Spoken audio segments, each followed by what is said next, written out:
People, Deluded, I'm back again. Fridays equals Q&A days, and it's a chance to at least give something back to you lot for all the support you lot give me.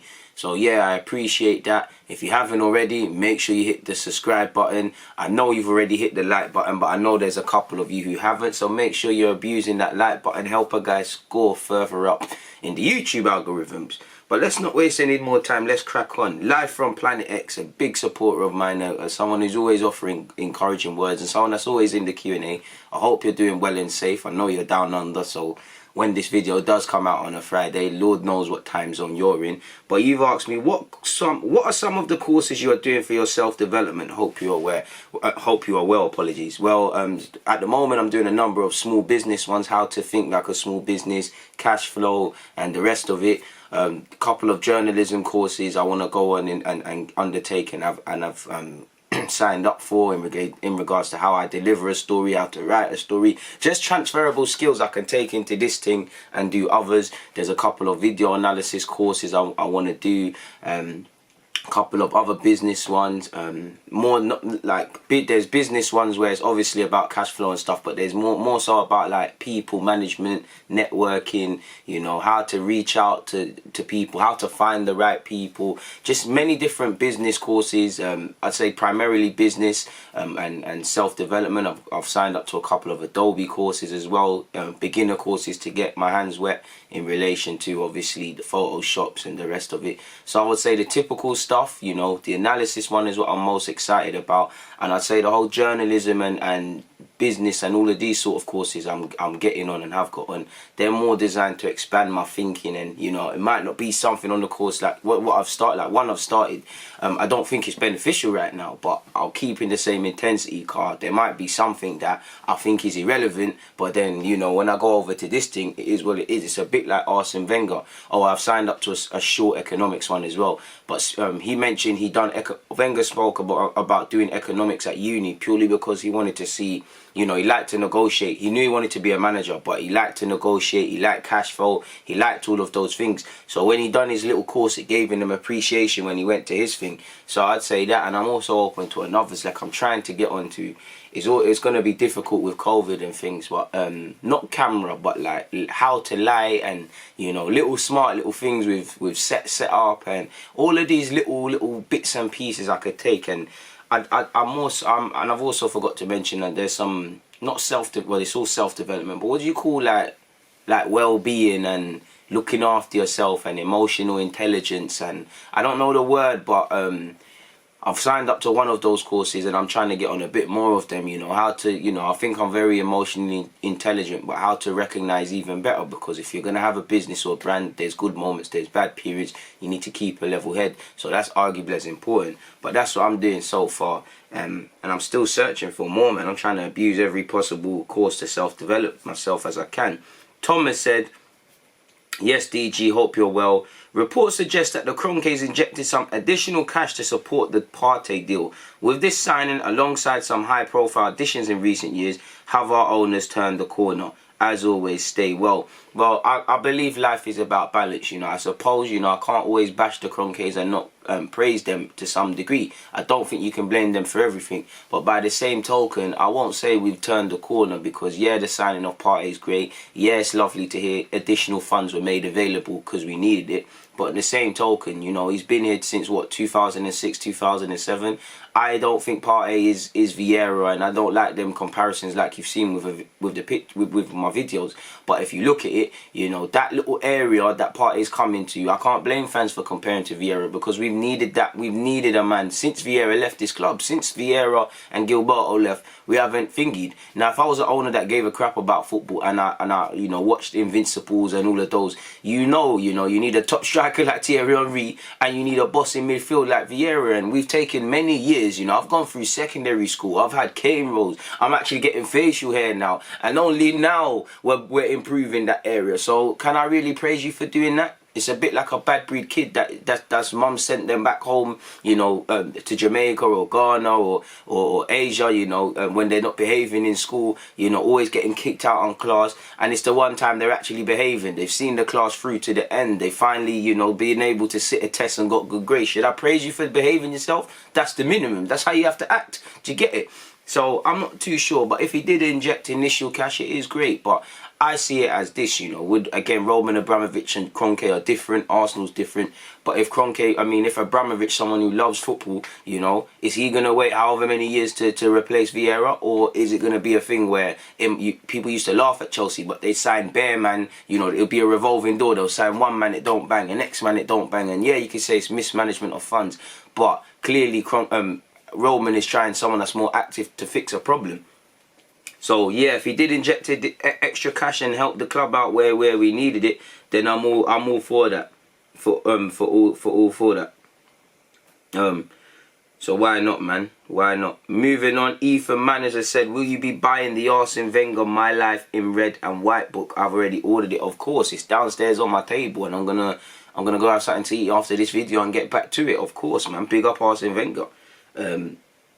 Nemeka said, DG, I'm a 19-year-old right winger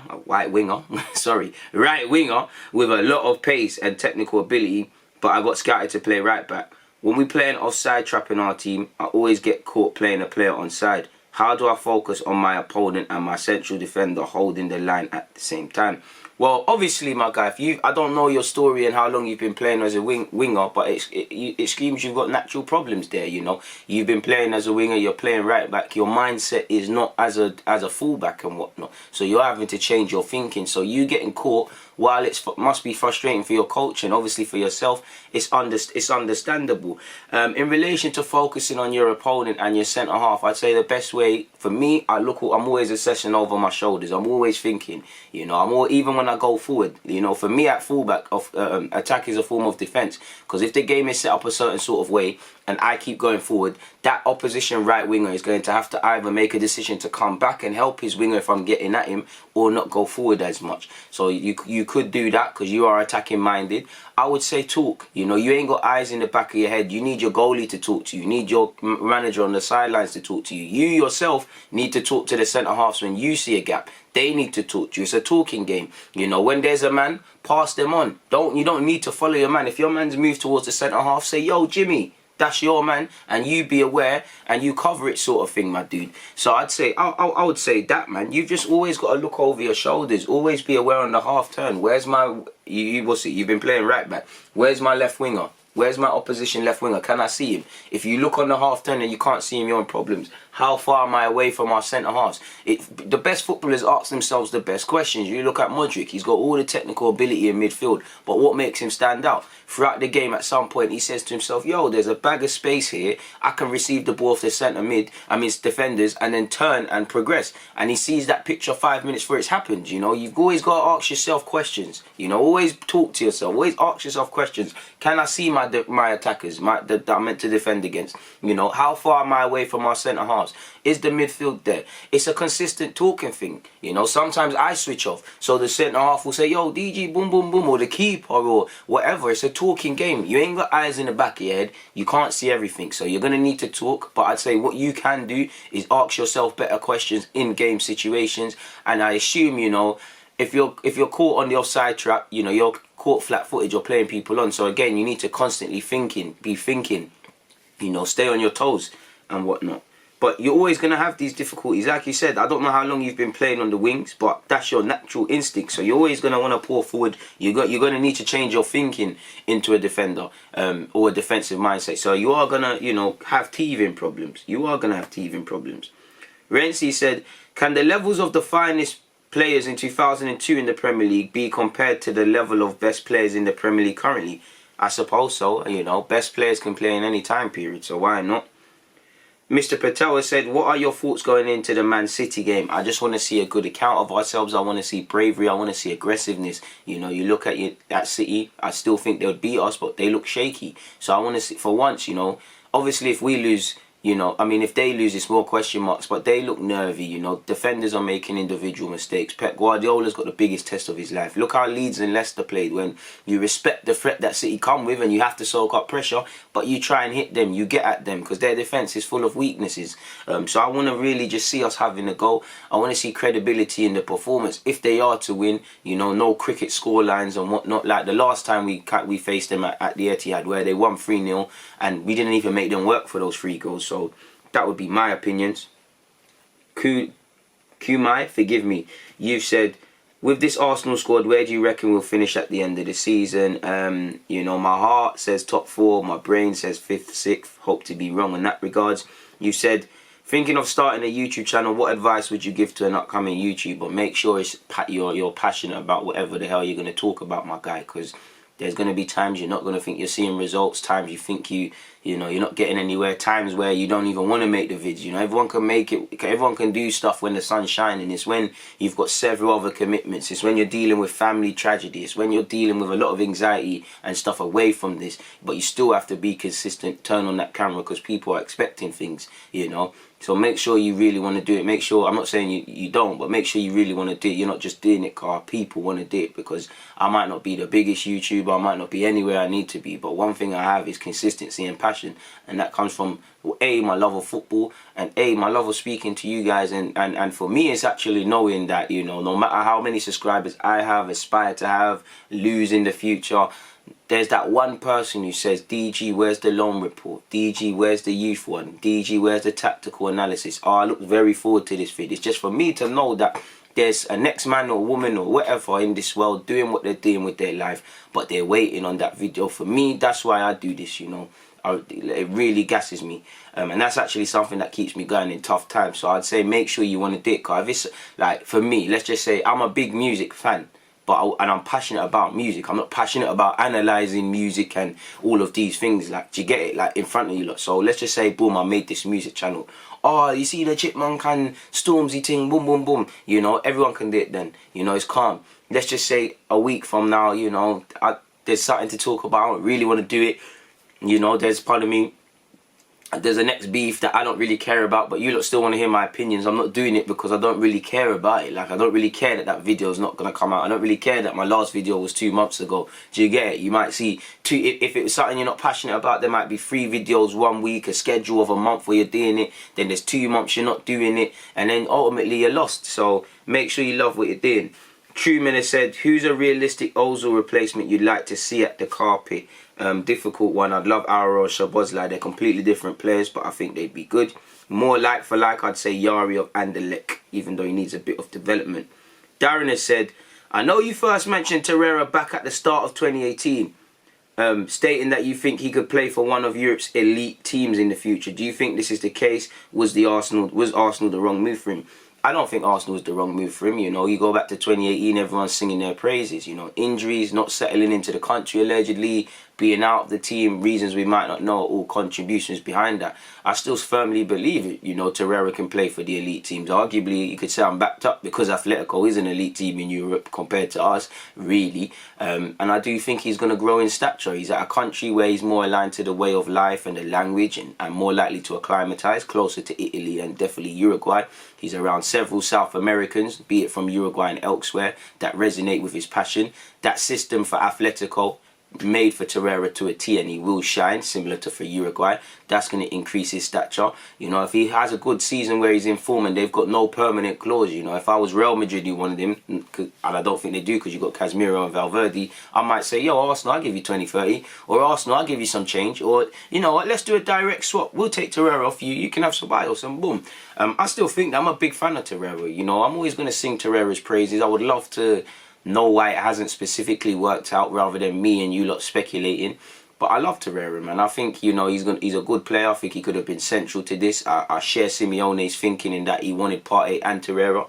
With Partey, you know, I'm not going to complain because we've got someone there, but I would have liked the squad, you know. For me, I would have liked Guendouzi, Torreira, Partey, Ceballos, and the next midfielder. Xhaka will get game time for me, but the squad player.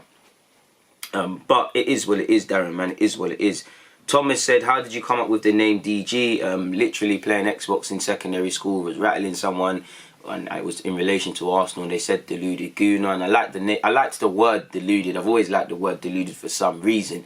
And then I needed a name, innit? Like, I wasn't even thinking about them. I should have went with my own name, but we're here where we're at, and that's why it's there. There's no mad story behind it.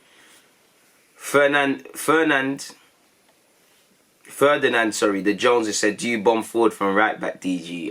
Ask AFC Everton or ask Arnold the Gaffer. I like to think when there's an opportunity to go forward and stamina permits, I think, I'm not going to lie, last game I was playing like a striker, man. I was fully understanding Alves thing. Even my winger was like, what are you doing up here? I was like, listen, we're on top of this team. I'm living the movie, and I scored. So, you know, I think that answers your question. S has asked, Fave Arsenal combo with the current squad. Fave, that's a good question and a difficult one. And combo, you said combo. I would say for me personally, I would like to see Ceballos and Partey personally. I wouldn't mind seeing a three of Xhaka, Partey and Ceballos, which I think is going to be the case. I wouldn't mind in terms of what I feel we could do in an attacking sense, I would not mind Ceballos, Partey and Willian in the 10 or Saka in the 10. But keeping it basic and actual pivots, I'd say Partey and Ceballos would be mine. They're probably the two most energetic midfielders in the squad, excluding Joe Willock in my opinion. But they've actually got the quality. They both can speak Spanish as well, so that would help in the midfield. I think they'd hit it off right away. I think Xhaka and Partey would work very well together, you know, really well. But for me, you know, you asked my fave combo, I'd say for me, definitely a pivot of Ceballos and Partey, and any trio that's an extension of those two, and a next man, whether that's a Willian, whether that's a Saka, whether that's a Xhaka, whether that's a Maitland-Niles. I don't know why Maitland ain't got a chance in midfield now. I think we need to just call and accept Maitland is a fullback. But there's got to be a reason why Arteta speaks highly of him in the press conferences about his midfield capabilities. But there's also got to be a reason as to why he's never tested that. You know, so we'll have to see. Delian has said, thoughts on Ben Rama to West Ham. Good signing for them if it's still, well, it does seem to be happening. It took a little bump in the road allegedly, but good signing for them. Each One Teach Ones has said, but big up yourself. You said, what do you think Arteta's preferred starting lineup if everybody is available, and do you think he has a plan B?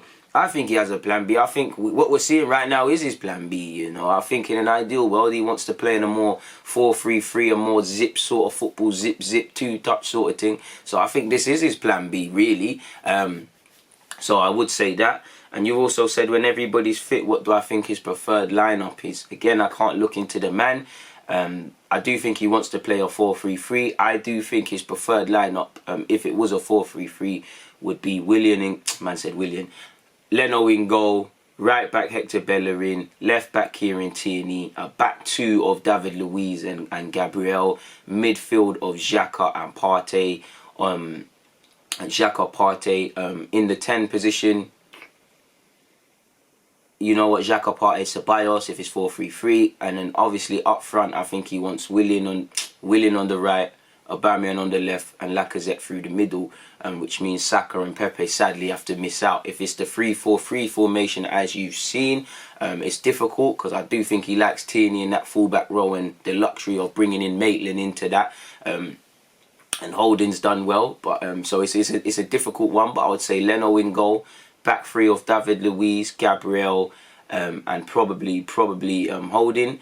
On the left, you're going with Tierney. On the right, I guess it's Hector Bellerin, Xhaka, and Partey in the midfield. And then you're three up front. You've got Willian, you've got Aubameyang, you've got Lacazette. But again, you know, I think he'll change a lot and whatnot. But that's what I believe it is initially.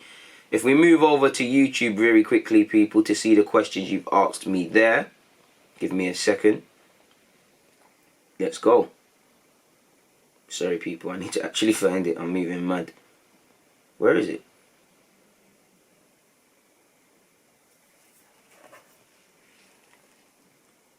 What the fuck? Yo, sorry people, it was difficult to find that, man. I've almost lost the tab. Let's go though, man. Let's go. John Doe said, why hasn't Arsene Wenger been given a statue yet? I wish I knew, because I'd love him to get that. You've also said, if Pep leaves City, would Arteta be a candidate for a replacement? If he was there prior, why not? And probably still would, but at the same time, he's got unfinished business at Arsenal. Now, at the same time, regardless of his business at Arsenal, if the opportunity at City became available, with the financial issues that they don't have and whatnot, it'd be a very good team to be a part of, and he's probably was the guy to take over. So you could say yes, if Pep was to leave at the end of next season, I think Arteta would probably stay at Arsenal. But at the end of the day, I don't know that, because as good as he might like his project at Arsenal and he's convinced Partey to join and Aubameyang to stay, that luxury of playing in the Champions League or training again with better players, with being able to attract world-class players, with being able to fix areas less quickly, even quicker at City than Arsenal, because at Arsenal we're having to move this and do that to bring in a Partey. You can just do that at City. That might be something he's attracted to, and actually playing for a team that is competing immediately. He might say, I want to stay at Arsenal and do the building thing and I've got unfinished work, and I think that's it. But I do think if a project's presented, while he wouldn't go, he'd listen. James has said, do you think any current Arsenal players go into the legend category? No, I don't. But if anybody was to be close to that, or has any talk to be in that conversation, for me personally, out of the existing squad, it'd probably be Aubameyang. Brian has said, are you vocal in the stands, and what are your favourite football chants? And if I said my favourite football chants, for Brandon, I can't swear and whatnot. But in relation to Arsenal, current day, I love the Torreira one. I'm not a Liverpool fan, but I like their Robertson chant. I like the Torreira one. I like the big effing German. My guy, I'm seeing Juventus have fans in the stadium. I'm sure Arsenal versus Crawley under-21s, there was fans in the stadiums when I was watching it on the stream. I could be wrong. I'm sure a couple European games. What game was it? Was there a game in Lisbon? Was there a Super Cup in Lisbon or somewhere? I could be wrong, but I'm sure there was Super Cup and there was fans there.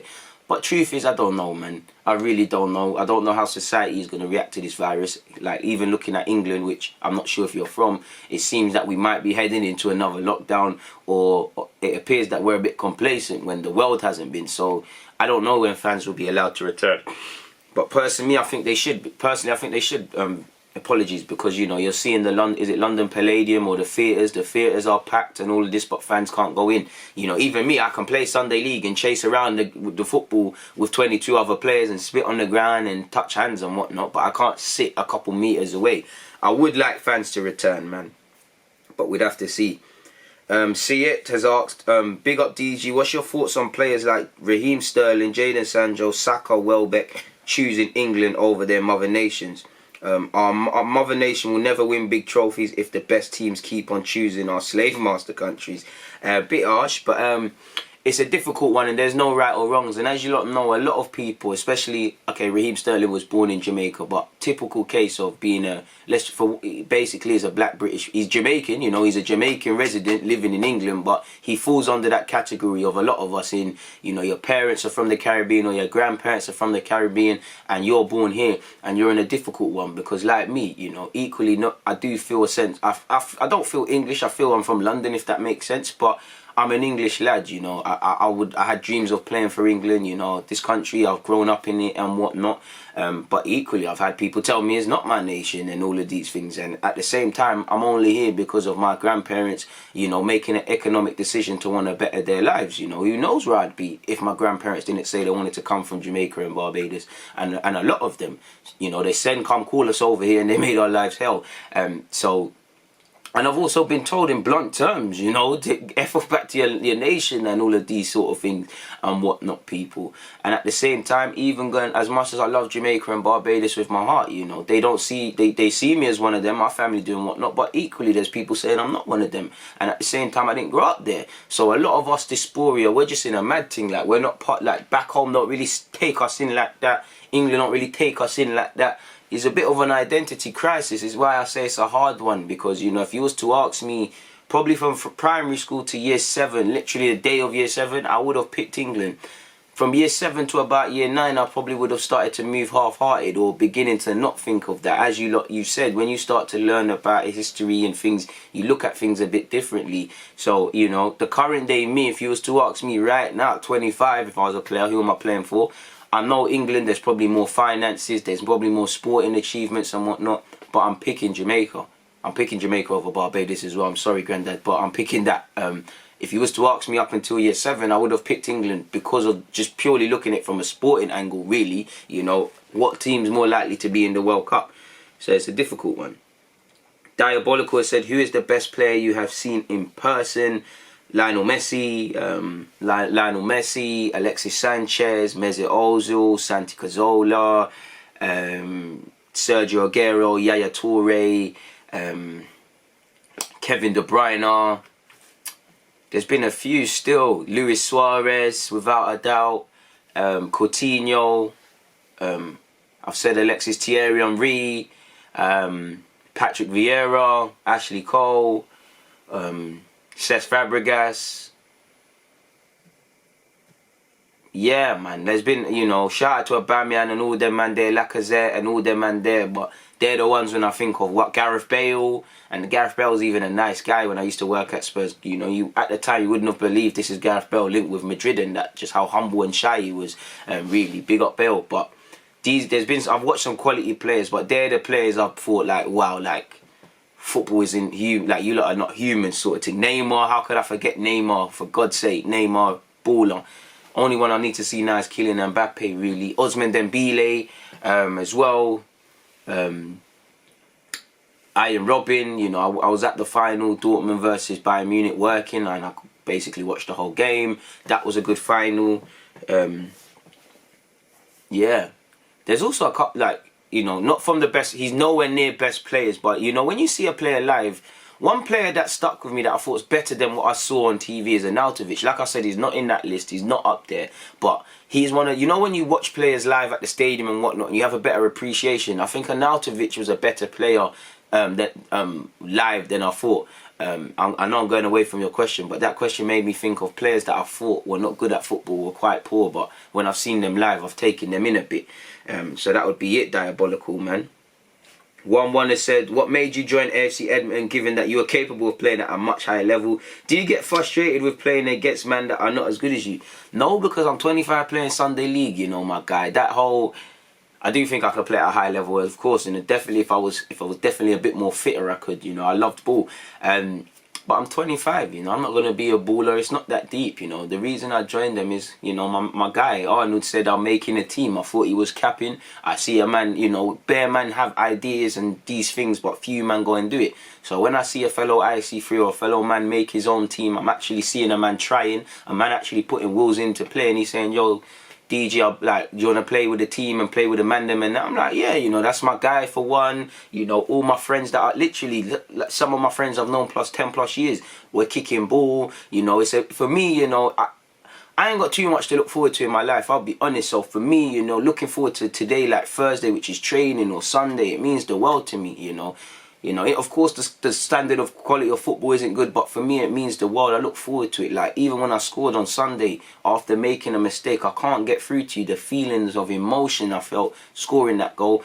And we've got a little community, man. Like, people that we don't even know are starting to, you know, they're local, they're starting to come down. You know, we've got people that don't kick ball for the team but know us, and they're doing the little admin for the team, little graphics and all of that. We're getting people out the house, you know, people that, you know, some old man was there last time, sorry. He's got nothing to do with the club, but he come true because he's like, you're local, I've seen it. That's what you want to do, man. We're getting people out the house, you're getting a little community thing going. People that we ain't even seen for years from school days and before that and whatnot are coming through. You know, I'm playing against other teams and I know the man them, car I played for the same team as them, and we grew up together. It's what football's about, man. Like, and obviously football has been losing its touch with the fans them and that, and obviously with what's been happening with COVID, with them trying to fleece us, I think people are just why these YouTube teams or people starting Sunday League teams is getting somewhere, car. You're feeling more attached, car. You're nearer to it. You're feeling more sense of community and that, and that's what I feel. I don't really get frustrated because I feel a lot of our players can play at a bigger level, but a lot of players ain't good enough. Like, we finally got a better keeper. You know, we've got a better keeper. It's blessed now. We need a bit more depth. We need to improve at set pieces, attacking and defending. We need to put some better passages of play together. But I'm calm, my guy, man. And, you know, I'm an Everton lad, you know. Everton Tottenham's my stomping ground, so I have to play for a local team, you know. Boardwater Farm, Everton All-Stars, Norseman, AFC Edmonton, you know. I've kept it all North London. So, you know, I say that I have played for Wolverhampton Abbey and I have played for a team for a year in Cambridge. But that's about it, or the Cambridge team. Cambridge Uni team, not the good Cambridge, the Anglia Ruskin. But that's that. And you said best midfield partner for Partey. I think it's Ceballos, but in terms of games played and who I think it's going to be, I think it equally could be Xhaka, and I think it's going to be Xhaka. You've asked me about the impact I think Partey can have on our season. I think he upgrades our team up a level, but in the grand scheme of things, you know, he improves us, he takes us up to another level, but he's not going to be the difference between top four or not. There will be times where I suppose he'll show his individual quality as a Aubameyang, but what we need now is to move and sing from the same hymn sheet collectively. You know, Gabriel isn't going to improve us defensively alone. Partey isn't going to improve us alone in midfield. You know, they take it up a level, but it's a collective effort. So I think it will give us that sort of impact and give us a stronger sort of push or more tools at our disposal to fight for top four. But it's going to take a lot more than that, my dude, in my opinion. You also said, do you think Partey will start against City? For me, he should. So I think that answers that. S has said, S. Bonzinzo, apologies. You said, do you think the club should consider taking Jack Wilshere to train and get back in shape? Arteta loves him, and I think Arsenal would if Wilshere needs someone to train and keep ticking over as he fights his quest to find a new club. I don't think the club will have any qualms or any problems about doing that for him. So I think that's where he is. Antonio said, I have no question. I just wanted to say that we should keep an eye on Yusif Damir of Rapid Vienna. He's the most attacking player in Austria, and we will play against them in the Europa League. I'd like to hear a well-founded opinion about his talent. Well, I know nothing about this guy, so I'm going to do my research, and please remind me so I don't forget, but I'll endeavour to give you my informed opinion when I do have an informed opinion on my man. I've never seen him play, but like you said, he's in our group, so we'll have to see what goes on this year. Mohammed has said, who would be your ideal signing if we get rid of all our centre-halves? Would you take Bowley from Wolves? His contract expires next summer. Assuming you mean we get rid of the dead wood. I'd like to go for Upamecano, so that means I would pass on Willy Bowley. So I think that one there tells you everything you need to hand. Samuel said, if Ceballos is given a more forward creative role in a midfield three, do you see him developing into a midfielder who has similar traits to De Bruyne? No, I think he's Danny Ceballos, and I think he could be a good player. I just think he needs to take it up to another level. But in terms of being that creative hub and the creative influence, I guess so.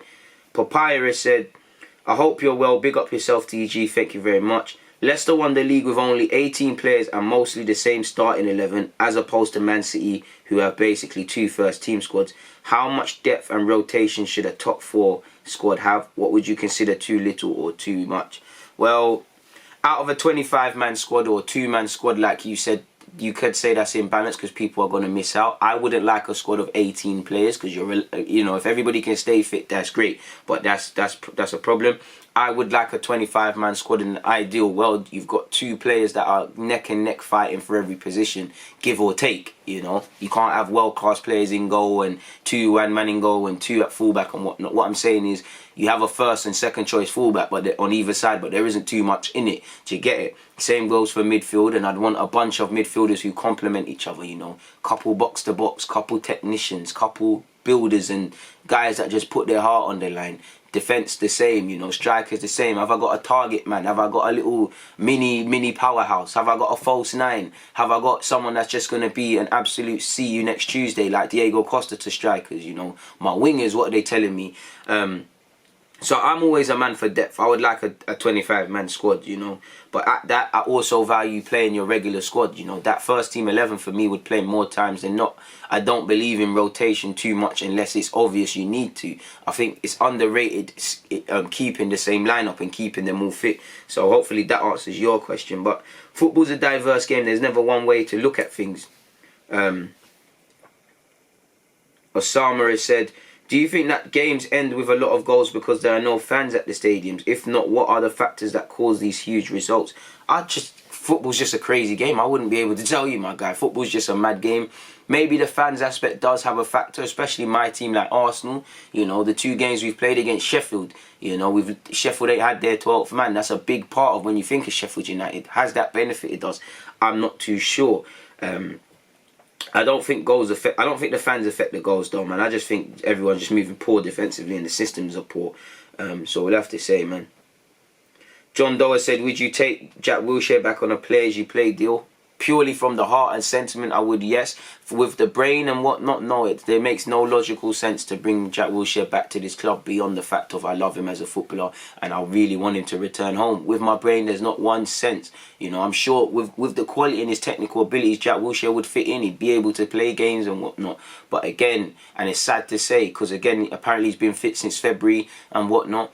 The fitness, you're always going to be on edge. You're always going to be on whatnot. And again, regardless, Jack Wilshere probably cut his funds and whatnot, but he's going to have a respectable salary, you know. Is it worth giving these funds, or do we just pour that into other areas? I think, you know, Jack Wilshere and Arsenal need to divorce. It's happened, you know. I do think he'll return as a coach, but it is what it is, and I like him a lot, man. He's only 28, you know, pay as you play would be cool, you know. I'd be up for it, but I just think what he needs to do is just the Arsenal, the West Ham things, just leave them now, go and start a new adventure. So we'll have to see. Finally, Omar said, do you believe fans these days throw the word around legend too often? Of course, legend and world class are two words that are banged around. Football is too reactionary, you know. I think, you know, sometimes you can see a baller. Like, people were saying Harry Kane, one season wonder. Kane, one season wonder. Salah, one season wonder. You could see that they weren't going to be that. But I do think people discredit longevity. I do think in today's day and age, you just need to have one good game and everybody's ready to say you're this, that and the other. There's no longer a prolonged sort of period and whatnot. You know, like I said with the examples, and throw Kante in that as well. Or even Greenwood and Foden and Saka for different reasons. Sometimes you know when a man's a baller and you know when they go against the grain. But other excluded, so at the risk of sounding like a hypocrite, I think we're too quick to throw banners. Man's world class, man's this, man's that, you know. And everyone's allowed their opinions, but Omar fully 100% agree, man. It's too quick to call man legend and man this and man that. It don't make sense. It really don't make sense. And you've also said, I feel like to a modern day fan, a player who has stayed at a club for some time is branded a legend, which is baffling. It depends, you know, if they've stayed a long time, you know, if they've stayed a long time and done things of significance, by all means, they're legends. But I'm pretty sure you've got third choice keepers that have been at some clubs for 10 plus years. You know, Matt Macy, he's my age, 25, maybe even 26 or more than that. He's been at Arsenal for time, you know. Is he a legend? Martinez, with all due respect to Martinez, and it's not a case of judging him on ability, you know, if you look at Martinez, he's been at Arsenal for how many years? Is he a legend? You get it? It doesn't make sense. I forgot exactly what I was going to search, people. Matt Macy. Where is it? So far. I need my charger, people. This thing is going to die. Where's the charger? Apologies, people. Can't find the charger. So at the risk of this thing dying.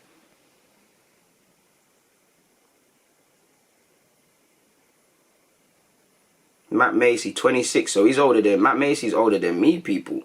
Crazy. So yeah, he's been at Arsenal, what? When did he join Arsenal? 2014. So fair enough, it's not 10 years, he's been there 6 years, but it feels like he's part of the furniture. So I'm not too sure, man. I'm really not too sure on that one there.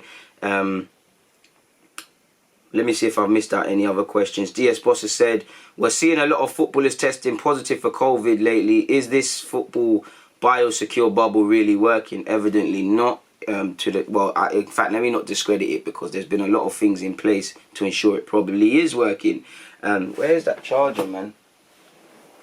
Apologies, people. That charger's gone missing like Mesut Ozil, so we're gonna have to hold it up. I'm gonna quickly go over the Q&A questions from last week, if there is any, in the whatnot, in the comment tab.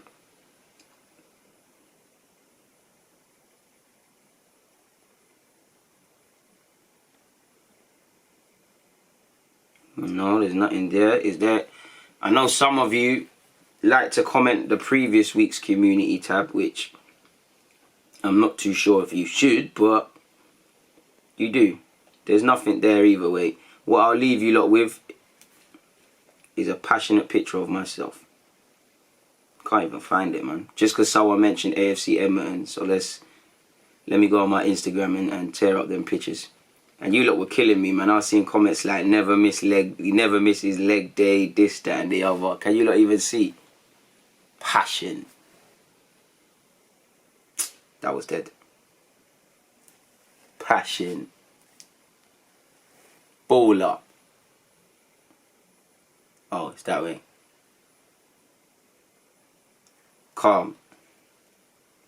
And on that note, we're out, people. Make sure, alright, listen, follow AFC Edmonton. That was a poor attempt, but follow AFC Edmonton on Instagram. Follow them on everything. You know, we got things coming out. We've got, I think, 2 episodes for you lot to be on the wave. And it's just, for me, I just love playing football because it's a community thing. But it's been a lovely Q&A to chat to you lot. But things have to come to an end one way or another. So, people, please stay safe. Please make sure you hit the like. Please make sure you comment. Please make sure you subscribe. Be aware during the week as I ask you to answer your questions in the YouTube community tab or via Twitter. Please stay, you know, in line with the deadline, because if you don't stay in line with the deadline, no due respect, like, I can't answer your question. On that note, though, people, DG, I'm out.